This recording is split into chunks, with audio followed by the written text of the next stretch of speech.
ఇది చూడండి దీనికి ఇందాక మనం చెప్పాను కదా స్క్రీనింగ్ టెస్టు ఎందుకు వస్తుంది, అసలు సర్వైకల్ క్యాన్సరు పరిణామం ఏంటి, ఇవన్నీ చెప్పుకున్నాం కదా.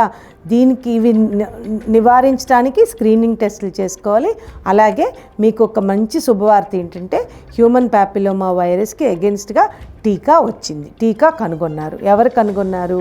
ఇది చూడండి, Australian of the year award పొందిన ఘనత హెచ్పివి టీకా ఆవిష్కరణ చేసినందుకు గాను ఆస్ట్రేలియన్ శాస్త్రవేత్త ఇయాన్ ఫ్రేజర్ 2006లోనే కనుగొన్నారు.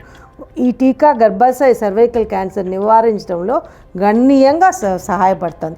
మనకు చెప్పాలంటే కనుక ఆస్ట్రేలియాలో ఇప్పటికీ సర్వైకల్ క్యాన్సర్ అనేది లేకుండా పోయింది. ఎందుకంటే అక్కడి స్త్రీలు చక్కగా స్క్రీనింగ్ పరీక్షలు చేయించుకుంటున్నారు మరియు ఈ హెచ్పివి టీకా వేయించుకుంటున్నారు.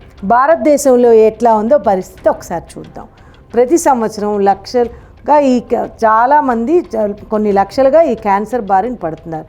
ఎక్కువగా 30 నుంచి 65 ఏళ్ల మధ్య అవగాహన ఎందువల్ల ఇలా జరుగుతుందంటే అవగాహన లేకపోవటం, సరిగ్గా స్క్రీనింగ్ చేయించుకోకపోవటం వలన ఈ వ్యాధి తీవ్ర స్థితికి చేరుతుంది. తర్వాత టీకా ఉందని కూడా చాలామందికి తెలియదు.